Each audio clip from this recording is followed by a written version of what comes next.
When you're a psychiatrist, when you're dealing with mental health, you're dealing with the big questions of existence, really, big questions of us as human beings, you know, what it is to be, you know, a person. So I'm going to ask you a question. Correct me if I'm wrong, but it appears to me that mental ill health is the poor relation of physical health. Nick, I'll go to you. Why? My imagination of the gig is what you would expect Oasis to be emotionally committed to at Nebworth. It's that huge a gig for me.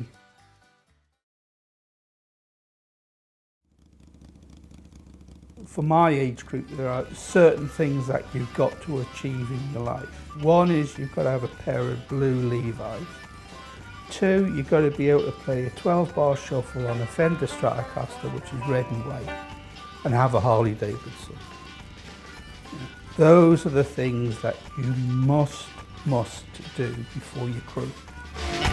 One day, Lord, I got shut down, take my feet and hit the ground, wipe the tears out of my eyes, see if I was still alive. Look fast, it time to stop. I'm a hero in the box. There she goes with a feather in the head. There she goes, she's standing.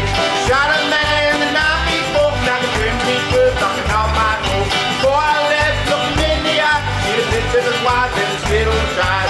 Look fast, it time to stop.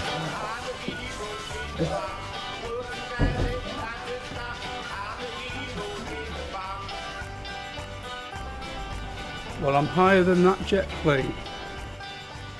Why did you bring us to the Millennium Stadium here in Cardiff?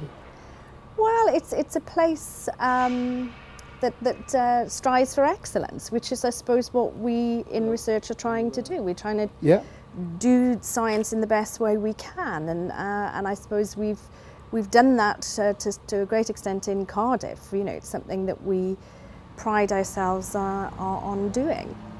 To me, down the barrel of the lens,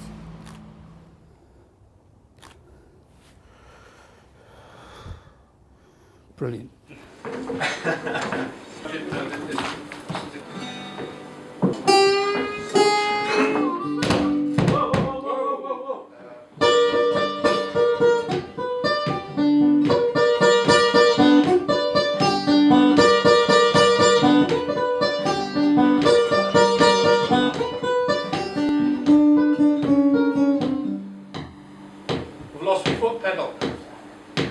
I passed my test in Farnborough in '78, so I've always had a keen interest in motorcycles.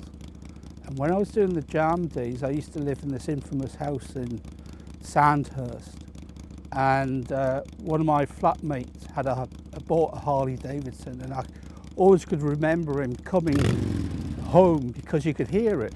So that's the reason why I've got a Harley Davidson, is because of the sound. I love the sound of a Harley roaring.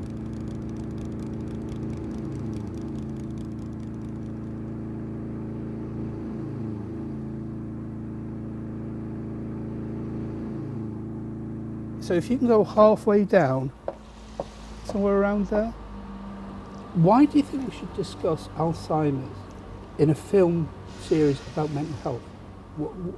Why is Alzheimer's related to a mental health issue? Well, it's about the brain, and mental health is about brain health, and Alzheimer's is basically the death of parts of the brain. It also produces symptoms that you see in other psychiatric disorders. Half the people who develop Alzheimer's disease will also develop psychotic symptoms, which is very distressing for them and for their families, and usually results in them being institutionalized earlier. You know, they lose their independence. I would say Lulu is the closest. Oh, absolutely. No, I'd definitely say Lulu.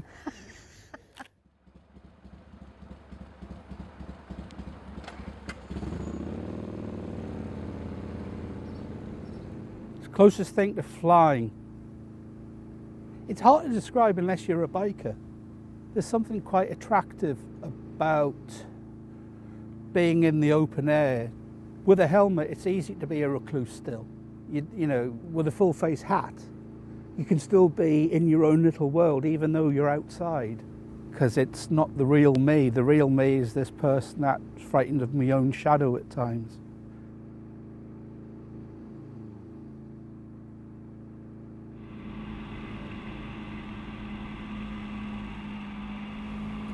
Can you clear this up?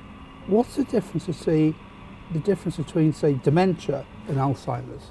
Okay, dementia is a sort of umbrella term that encompasses all forms of dementia, of which Alzheimer's is probably the most common.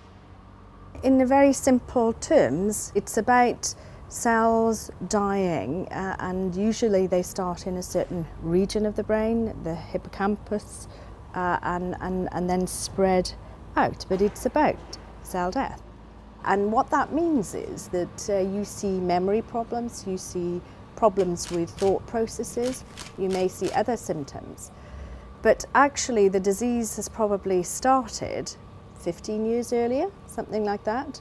So the disease within the brain starts many years before you see the first signs in terms of memory problems or cognitive problems. In theory, a lot of people could have Alzheimer's but not know it. Exactly, yes. Try and encapsulate, you know, those sort of emotions in your face where, you know, you're a human being but you understand the gravity of this illness.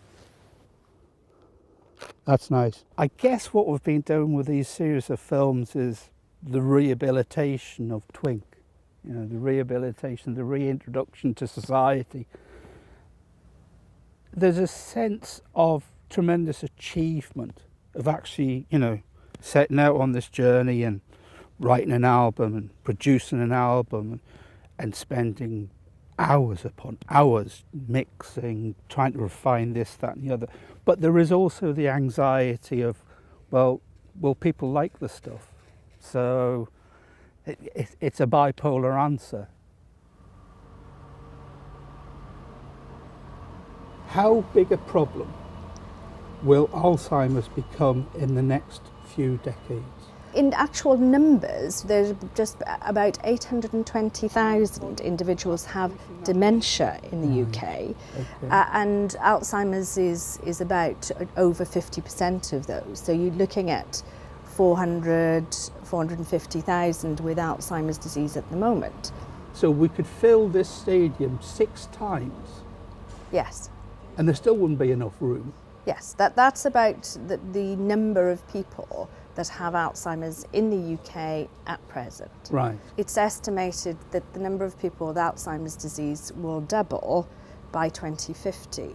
So it's vital that we spend some money now. Oh, absolutely. And I think we now, in the last 2 years, we know what to do now. Right. We know where to spend our money. We know that there are potential answers out there that we had no idea about 2 years ago. Could I ask you to do a photograph of me? You sure you want to trust me with it? Yeah. I'm in focus. Go on, Papas. We've recently identified 8 new genes that contribute to one's risk of developing Alzheimer's disease. And that is highlighting a number of potential mechanisms, some that we were aware of before, but some that are totally new.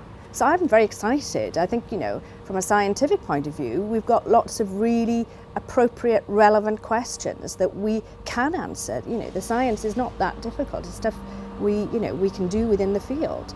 Right. I envisage that for, you know, my children, the next generation, they in their 40s and 50s will be taking preventative drugs. Like we take statins now, we control our blood pressure, and that helps with heart disease and stroke, etc. We will be doing something similar to prevent the onset of dementia. Lovely. We'll make a pap out of you, yes. The gig is, it's the most exposed I've ever been. Unless I had some form of stability, I couldn't even contemplate it. But the gig is in front of supportive, well, basically my friends down in Cardiff. And I guess it's a test and a testament of how far I've come from being a virtual recluse to the album and then this gig thing. Neil, when you're singing into the microphone, you're still like either singing quiet and then loud again, then... I'm trying to be creative. Which it doesn't work. I'm trying to say that. You're trying to be arty-farty, but you're not.